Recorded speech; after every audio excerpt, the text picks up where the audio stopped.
बाबा देवादिदेव महादेव की कृपा।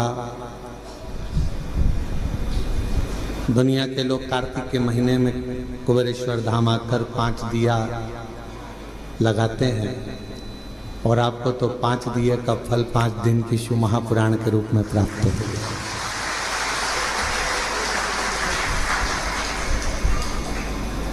बड़ी कृपा करी है बाबा ने आपका। दीपावली का कुछ ना कुछ गिफ्ट देना होगा, इसलिए बाबा ने आपको यहाँ बुला लिया। कहते हैं दीपावली पर्व पर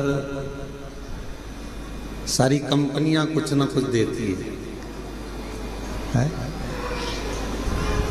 जहाँ नौकरी करते हैं वो भी आपको कुछ ना कुछ देकर विदा करते हैं। हमारे यहाँ तो सीहोर में ऐसी रीति है साहू जी की, पड़ोसी भी पड़ोसी के घर मिठाई थाली में रखकर भेजते हैं। तुम्हारे उधर भी है क्या छत्तीसगढ़ में? अच्छा अच्छा, फिर तो तुम हमारे जैसे हो और हम तुम्हारे जैसे हैं, ठीक है।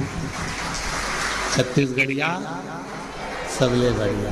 तो एक दूसरे को मिठाई प्रदान करते हैं, यहाँ से वहाँ, वहाँ से यहाँ, फिर वो मिठाई आती है।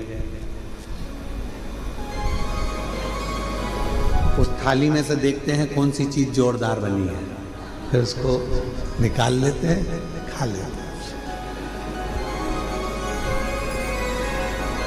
जब पड़ोसी पड़ोसी के घर में दीपावली पर मिठाई भेजता है तो निश्चित है कि आप यदि कुबेरेश्वर धाम पर आए हो या ऑनलाइन अपने अपने घरों से शिव महापुराण की कथा को इस कुबेरेश्वर बाबा की पवित्र धरा से श्रवण कर रहे हो, तो निश्चित है कि मेरा कुबेर भंडारी भी आपकी झोली में कुछ ना कुछ जरूर देगा, ये निश्चित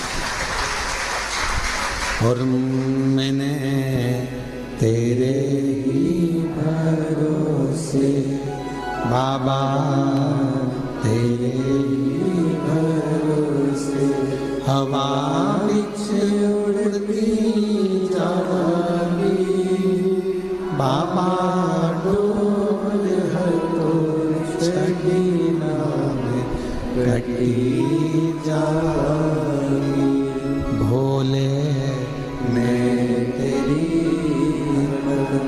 शंभो मैं तेरी हवा बिछ उड़ती जागी बाबा, डोल है तो छड़ी नाम कटी जागी। शिव कथा मानव जीवन के लिए एक औषधि का कार्य करती है।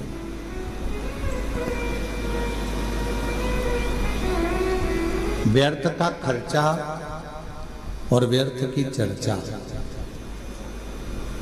ये दोनों ही बदनामी भी देते हैं और बर्बाद भी कर देते हैं।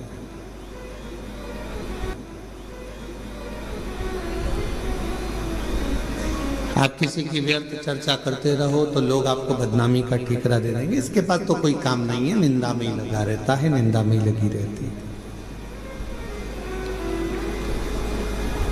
तो अपनी ये मानव की जिंदगी, मनुष्य का शरीर या मानव की देह बड़ी मुश्किल से तो मिली है। ना जाने कितने पापड़ बेले होंगे तब जाकर तो अपने को ये मानव का शरीर मिला। 83,99,999 जीवन को निकालने के बाद, योनियां काटने के बाद ये मानव की देह में, और 84 लाखवें नंबर की अगर ये देह हमको और आपको प्राप्त हुई है और इसको भी हमने व्यर्थ चर्चा में निकाल दिया, तो फिर ये मानव शरीर भगवान क्यों देगा? एक बहू को सास ने पानी भरने के लिए भेजा कि ये तू मटका लेकर जा, पानी भर कर लेकर आ, और वो मटका लेकर गई और मटके को फोड़ दिया। बाल्टी में रस्सी बांधकर नीचे कुएं में उतारना था, उसने मटके में रस्सी बांधकर कुएं में उतार दिया। अब मटका भरकर आ रहा था और झूलते झूलते कुएं के अंदर टकराया, फूट गया। अब जो ऊपर आया वो मटका नहीं था, केवल पानी का मुंह था वो मटके का। अब उसने सोचा कि मटका तो मेरा फूट गया, सास पूछेगी कि कहाँ गया, तो उसने वो मटके का जो मुंह था उसको सिर पे रख लिया, क्योंकि मटका लेकर आई थी तो मटके का मुंह सिर पे रख के लेकर और पहुंच गई घर। सास ने पूछा क्यों री बेटा? जल भरने गई थी तो वो मटका कहाँ गया? तो सास से कहा कि वो तो मैं जल भर रही थी तो फूट गया। तो कहा कैसे फूट गया? तो कहा तू तो पानी भरने गई थी। तो कहा मटके का मुंह बांधा, कुएं में उतारा, टकराया, फूट गया। सास ने कहा तूने बाल्टी को नहीं बांध कर नीचे डाला था? तो कहा मैंने सोचा डायरेक्ट एक ही को भर लेती हूँ, बार बार भरूंगी जाएगा, इससे अच्छा एक ही में भरा जाए। फूट गया।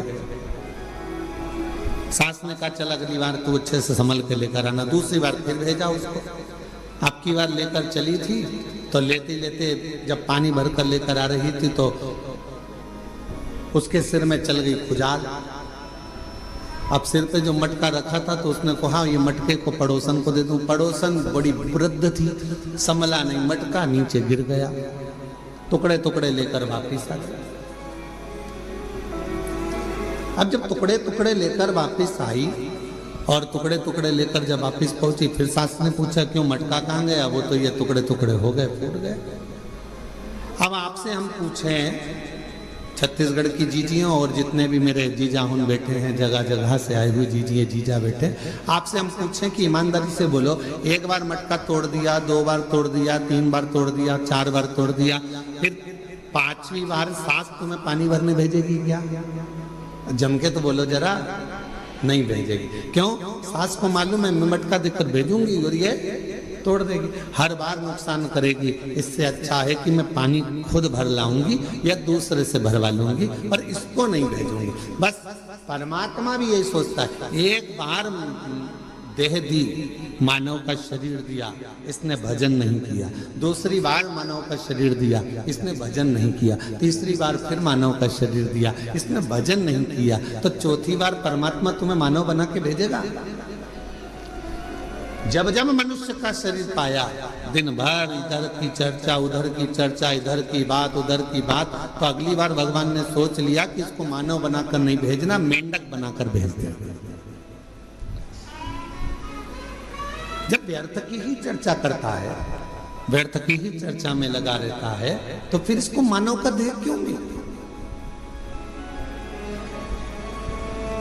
ये मानव का शरीर क्यों मिला? शिव महापुराण की कथा कहती है व्यर्थ खर्चा और व्यर्थ चर्चा। व्यर्थ खर्चा भी ऐसा ही होता है, फालतू का खर्चा कर रहे हो, यहाँ लगा रहे, वहां लगा रहे, वहां लगा रहे, अच्छी जगह नहीं लगा पाए तो फिर तो जीवन बेकार।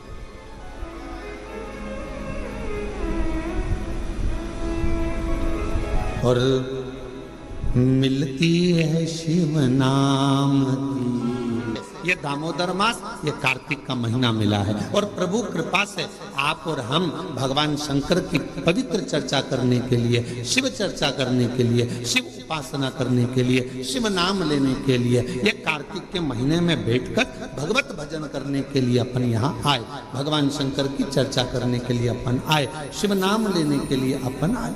ये प्रभु कृपा से, ये भगवान की कृपा से। और बड़ी मुश्किल से तो मिली, और बड़ी मुश्किल से भगवत भजन मिला, बड़ी मुश्किल से भगवत नाम मिला, बड़ी मुश्किल से मानव का देह मिला, और बड़ी मुश्किल से ये मनुष्य शरीर प्राप्त हुआ, और उसको ऐसे ही गवा दे तो क्या मतलब का? प्रदान किया, क्यों करा? कि मानव देह मिला है, मृत्यु लोक में जाना, थोड़ा भजन करना। भगवान ने ये कभी नहीं कहा कि तू काम मत कर, भगवान ने ये नहीं कहा कि तू परिवार मत संभाल। मेरा परमात्मा सारे पुराण, सारे वेद, सारे शास्त्र एक बात जरूर कहते हैं कि मृत्यु लोक में आए हो, संसार में आए हो, तो अपने परिवार को पालना भी पड़ेगा, पोषण भी करना पड़ेगा, संभालना भी पड़ेगा, नाते रिश्तों में रहना भी पड़ेगा, कुटुंब कबीले में भी रहना पड़ेगा। सबके साथ रहकर थोड़ा सा समय परमात्मा के लिए निकालना, और मुख से जब तेरे इस मानव देह से दिन भर में एक बार भी श्री शिवाय नमस्तुभ्यम निकल जाए तो समझ लेना मानव देह कृतार्थ।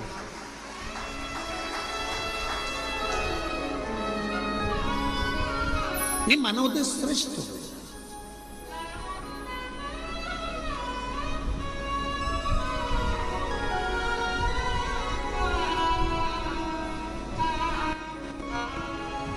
कल एक गुड़गांव से एक बहन जी आई थी। वो एक बात कर रही थी कि गुरुजी,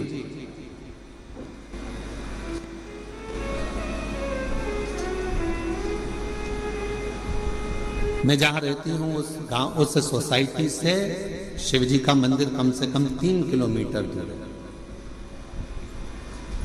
ऐसे कहूं कि मुझे तो 3 किलोमीटर दूर मंदिर लेकर जा, ले जाएगा क्या?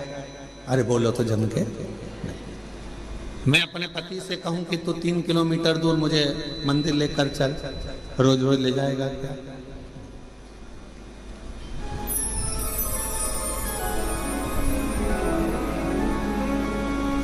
अभी हम आ रहे थे, इसके 1 घंटे पहले यहाँ पर हमारे, हम जहाँ रहते हैं कक्ष में, उसके बाहर एक माताजी बात कर रही थी दूसरी माताजी से। कहे कि मैं तो मेरे पति को बोलकर साथ में लेकर आई हूँ कि अपन केवल आधा घंटा की कथा सुनेंगे, उसके बाद आ जाएंगे।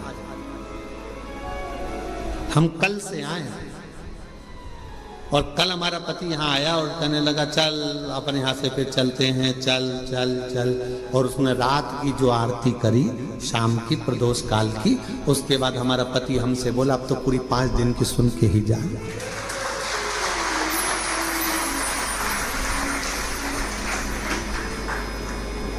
तो माताजी ने पूछा नोएडा वाली ने कि गुरुदेव ये बताओ कि हम 3 किलोमीटर दूर ना बेटा लेकर जाए, 3 किलोमीटर दूर ना हमें हमारा पति लेकर जाए, 3 किलोमीटर दूर बिना मैं साधन के जा नहीं सकती, और नीचे उतर के इतनी ट्रैफिक में जाऊं और कुछ हो जाए, शरीर को कोई ठोकर मार जाए, टल्ला देकर चले जाए, शरीर में कष्ट हो जाए, तो फिर मंदिर कैसे जाऊं? अब आप बताओ, आप कहते हो सारी समस्या का हल 1 लोटा जल। अब ये समस्या भी मेरी मिटा, ये भी समस्या। अब तुम बताओ कि मैं जाऊं तो जाऊं कैसे? तो हमने कहा मां, शिव पुराण की कथा कहती है जब तक शरीर चले तब तक भगवान के मंदिर जाकर 1 लोटा जल चढ़ाओ, और जब तुम्हारा शरीर ही इतना भारी हो गया, चल नहीं पाती हो, जा नहीं पाती हो, तो फिर एक काम करो, अपने घर के अंदर जो शिवलिंग है उस शिवलिंग पर जल चढ़ाओ और बाबा से प्रार्थना करो कि मेरे इस जल को महाकाल राजा तू स्वीकार करना, मेरे इस जल को काशी विश्वनाथ तू स्वीकार करना, मेरे इस जल को बाबा वैद्यनाथ तुम स्वीकार करना, मेरे इस जल को हे कृष्णेश्वर नाथ तुम स्वीकार करना। करेगा वो,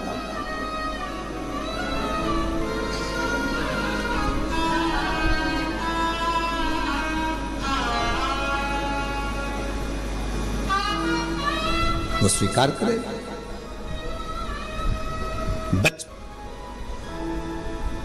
बच्चा जब बड़ा हो जाता है, उसे भूख लगती है, प्यास लगती है, तो वो अपने माता पिता के पास आता है।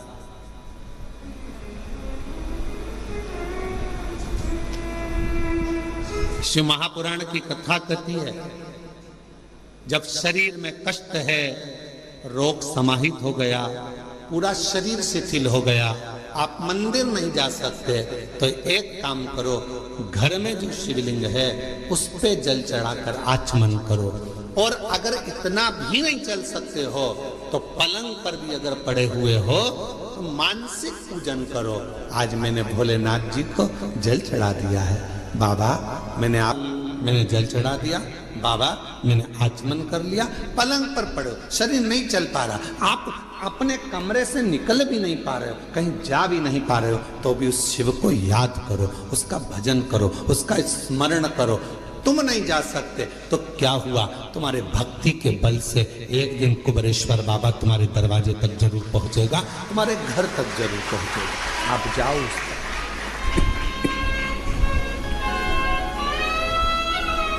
तेरे मंदिर में आना मेरा काम है और मेरी बिगड़ी बनाना तेरा काम। तेरी चौखट तक मैं आ ही गया, मुझे दर्श दिखाना तेरा काम। हम शिव के करीब हमें पहुंचे। जरूरी नहीं कि आप मंदिर तक जाएंगे, जरूरी यह है कि आपका विश्वास, आपकी दृढ़ता, आपकी श्रद्धा, आपका भरोसा एक ना एक दिन मेरे कुबेरेश्वर बाबा को तुम्हारे घर तक लेकर जरूर आएगा, तुम्हारे दरवाजे तक जरूर आएगा। और मैंने तेरे ही भरोसे बाबा, तेरे ही भरोसे हवा बिछ उड़ती जाएंगी बाबा, डोर छड़ी नाम कटी जाएगी। भोले मैं तेरी बदन, शंभू में तेरी बदन, हवा बिछ उड़ती जाएंगी बाबा, डोर हर को छड़ी नाम कटी। जाएगी। आप थोड़ा इंतजार करो, वो आएगा, दुख मिटाए। शरीर में कष्ट है मत जाओ,